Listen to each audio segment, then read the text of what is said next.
látinú ìwé ìròyìn látinú ìwé ìròyìn látinú ìwé ìròyìn ló ń dé sí ojú ìwòran yín látinú ìwé ìròyìn.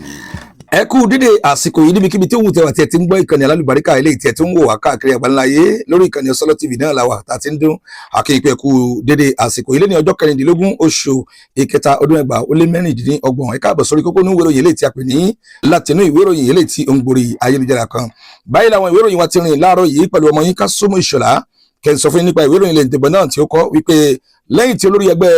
alátakò tí a pè ní ẹgbẹ́ Democrat ìyẹn ààrẹ Dr. Buni Ayi tó kọ ìwé fipò rẹ̀ sílẹ̀, ẹgbẹ́ Democrat ti ní ìpinnu mìíràn báyìí o láti tún lè ṣe àtìlẹ́yìn nínú ètò ìdìbò tí ń bọ̀ ní ojú ọ̀nà ta ni wọ́n fẹ́ tìlẹ́yìn àti ilé sọ. ìwé ìròyìn ìdìbò náà kan náà ló kọ wípé Wilfred Leandro Ngbeji ó ṣe àkójọpọ̀ iṣẹ́ tí ààrẹ Patrice Talon ṣe fáwọn ọmọ orílẹ̀-èdè yìí tó wà nílẹ̀ òkèrè.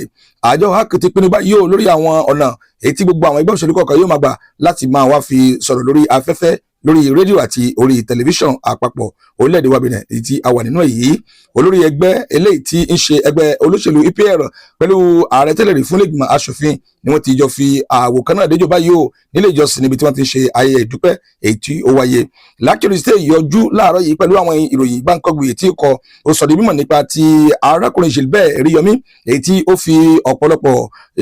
ìdùnnú àti ayọ̀ bá àwọn tí wọ́n jẹ́ olùkọ́ tí wọ́n ń ṣe iléèwé ṣèṣe ìyókò tí wọ́n bá wọn yọ nínú ayẹyẹ ọdún wọn èyí tí wọ́n gbé kalẹ̀ tí ó wáyé ní agbègbè náà. Bákan náà ìwé ìròyìn Lákìrì State du jour náà tó kọ nípa bí wọ́n ṣe kó àwọn ẹgbẹ́ òṣèlú bí wọ́n ṣe kó wọn jọ láti jọ rìn ní ọ̀nà kan ṣo náà fún àtìlẹyìn Rọ̀mí Àdìwàdáyìn àti Tàlátà. Ọ̀nàrẹ́bù Kòsọ́ndà Bọ́káràm Ajíbádé wà níkàlẹ̀ pẹ̀lú olóyè Jean-Michel Abímbọ́lá àti àwọn lẹ́ẹ̀kanlẹ́ẹ̀kan tó ìdórí arábìnrin Amel Apasonu àtàlágà ìjọba ìbílẹ̀ ti ìlú Ìpòbẹ́ mélòó láàkà nínú èèyàn adépèlé àwọn èèyàn làǹkàjàǹkàn tí ó wà fún ètò náà tí ó wáyé. Bákan náà tó ní aṣílẹ́láì fún yín nínú ìwé ìròyìn eléyìí tí àpòrúkọ ẹni Plateau Actu tóun náà kọ wípé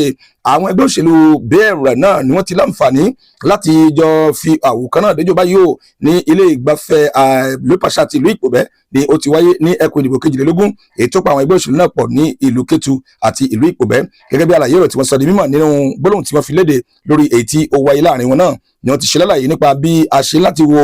àwọn ìgbólóhùn ìdúpẹ́ tó yẹ ká fi kan àwọn tí wọ́n jẹ́ lẹ́ẹ̀kanlẹ́ẹ̀kan tí wọ́n ṣiṣẹ́ fún ẹgbẹ́ náà lásìkò tí ètò ìdìbò onírúurú tí ó lọ ní orílẹ̀-èdè tí a wà nínú èyí. Ṣùgbọ́n dípò bẹ́ẹ̀ ọ̀rọ̀ ni wọ́n sọ sí ara wọn. Ǹjẹ́ àwọn ọ̀rọ̀ wọ̀nyí tí wọ́n sì sọ àwọn àṣìṣe tó kù wọ́n ní ìpàdé ò tí ì jábá yìí lọ́jọ́ iwájú ni wọ́n tó máa ṣe àlàyé nípa nǹkan tí ó kù díẹ̀ káàtó fẹ́gbẹ́ òṣèlú náà tí ó wáyé. ìwé ìròyìn alágbogbo náà kọ nípa tí ó jẹmọ́ ti ọ̀rọ̀ pé